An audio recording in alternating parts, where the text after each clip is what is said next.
हाँ जी दोस्तों, तो काफ़ी लोगों को लगता है कि बिज़नेस स्टार्ट करना बहुत ही ईज़ी टास्क है। बट ट्रूली फ्रैंक मैं आपको बताऊँ कि इतना ज़्यादा भी ईज़ी टास्क नहीं है। बहुत सारी चीज़ें इंग्रीडिएंट आपको लगते हैं जिसमें आप एक अपने बिज़नेस को ग्रो करना चाहते हो, तो वो सारी चीज़ें अगर आपके पास में है, तो आपको कोई ग्रो करने से रोक नहीं सकता है।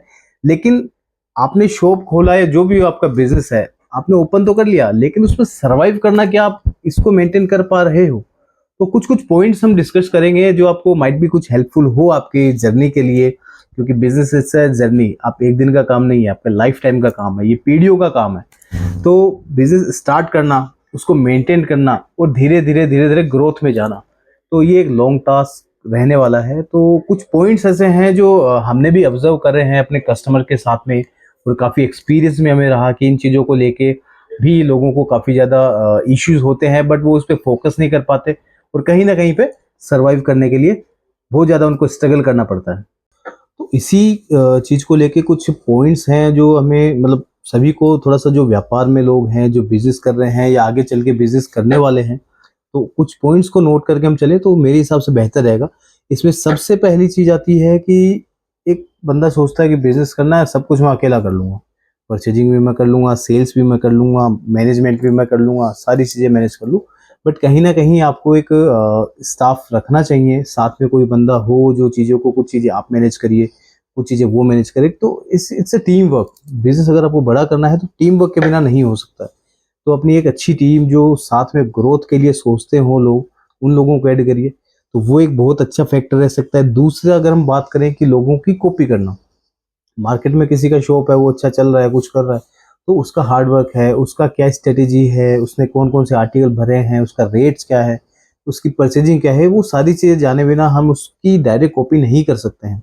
बहुत सारी चीज़ें रहती है, तो अपना कुछ क्रिएटिव आइटम लेके आइए, कुछ क्रिएटिव चीज़ें हो जो सिर्फ़ आपके पास में मिलती हो। जैसे हमारे पास में काफ़ी सारी यूनिक आइटम्स हैं, तो मार्केट में घूम लो, आपको सारी चीज़ें एक जगह पे नहीं मिल पाएँगी। तो वो चीज़ें मेंटेन करने के लिए काफ़ी ज़्यादा हार्ड वर्क लगता है, तो मेन चीज़ वो हो गई। दूसरा, तीसरा पॉइंट अगर हम बात करें तो मार्केटिंग, क्योंकि मार्केटिंग एक ऐसा पार्ट है जिसमें आपको लगता है कि थोड़ा इन्वेस्टमेंट जाता है, नो डाउट जाता है, लेकिन वो ही आपको रिवार्ड भी देता है। क्योंकि आज के टाइम पे सोशल मीडिया का ज़माना है, लोग आपस में कनेक्ट हो सकते हैं। यूट्यूब, फेसबुक, इंस्टाग्राम, आपका व्हाट्सएप मार्केटिंग, बहुत सारी चीज़ें हैं। लोकल होल्डिंग आप लगवा सकते हो, पंपलेट में आप काम कर सकते हो, माउथ टू माउथ आपका जो प्रमोशन है वो होता है। तो मार्केटिंग पे और प्रमोशन पे थोड़ा-सा एक्सपेंस आपको करना चाहिए, तो उससे भी आपको काफ़ी अच्छा फीडबैक आता है। उसके बाद में अगर हम बात करें कि आपने आज शॉप ओपन करा है, आज आपने बिज़नेस ओपन करा, आप चाहते हो कि मैंने जैसे ही थोड़ा-सा प्रमोट करा, मेरे पास में रिज़ल्ट आना चालू हो जाए। तो वो कहीं न कहीं थोड़ा डिफ़िकल्ट है, क्योंकि अगर हाँ, आपकी यूनिक चीज़ें कुछ है, देन यू कैन, आप सोच सकते हो कि चलो ठीक है, बट थोड़ा टाइम चीज़ों में लगता है रिज़ल्ट आने में। कंटिन्यूअसली आपका थोड़ा वो चलता रहेगा, प्रमोशन भी है, वैराइटीज़ भी है, क्वालिटीज़ भी है, आपका बिहेवियर है कस्टमर के साथ। तो उसी के साथ में एक लास्ट पॉइंट मैं आपको कवर करना चाहूँ, जिसमें कस्टमर का फीडबैक क्या है। आपके पास में फॉर एग्जांपल आज एक दिन में 10 कस्टमर आए फॉर एग्जांपल, अगर वो 3 से 5 कस्टमर आपके पास रिटर्न आ रहे हैं दूसरे लोगों को लेके, तो उसका फीडबैक आपको ज़रूर लेना चाहिए कि भई आपको क्वालिटी कैसे लगी, आपको वैरायटी कैसी लगी। फीडबैक कैसा भी हो सकता है, उसमें अच्छा भी हो सकता है, थोड़ा बुरा भी हो सकता है। तो बुरे फीडबैक को भी एज़ आपकी ग्रोथ का एक छोटा-सा पार्ट मान के चलिए, क्योंकि कहीं न कहीं कमी होगी तो कोई बताएगा तो हम सुधार कर सकते हैं उसमें।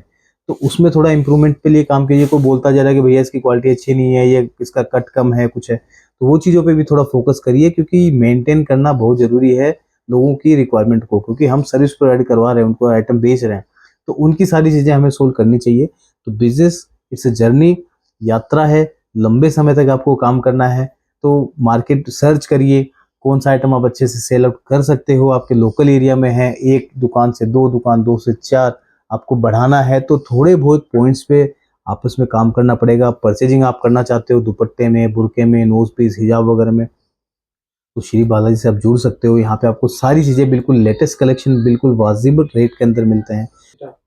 तो इस तरीके से अगर ओरिजिनलिटी आपके अंदर है, आप जो भी व्यापारी को बोलते हो, आप एक बिल्कुल ट्रू अपने उस पे हो, अपनी ज़बान पे आप रहते हो कि भैया ये चीज़ ऐसी है, तो उसको खुल के आप डिस्कशन करते हो, तो लॉन्ग टर्म तक आपका बिज़नेस टिकता है। बाकी झूठ बोलने से या फ़रेब करने से, ये चीज़ बता के देने से आपका एक टाइम के लिए आप कर सकते हो, पर लॉन्ग टाइम आपको काम करना है, तो ये सब चीज़ें नहीं चलती हैं। तो कुछ कुछ चीज़ें जो हमारा एक्सपीरियंस हमने शेयर करा, जो हमारे पास में कस्टमर की प्रॉब्लम्स आती है काफ़ी लोगों की, तो हमको उनको भी सजेस्ट करते हैं, तो क्यों ना अपने व्यूअर्स को भी थोड़ा सा इन्फॉर्मेशन दिया जाए। That's why I am just making the video. और उसके अलावा आपको वैरायटी अगर चाहिए तो सूरत विजिट करिए 200, 300, 205 न्यू सरदार ट्रेडर्स मार्केट श्री बालाजी के अंदर। उसके अलावा नंबर स्क्रीन पे है, कुछ आइटम आपको चाहिए तो कॉल भी कर सकते हो, वीडियो कॉल भी कर सकते हो, सारी फैसिलिटी आपकी अवेलेबल है। Thank you.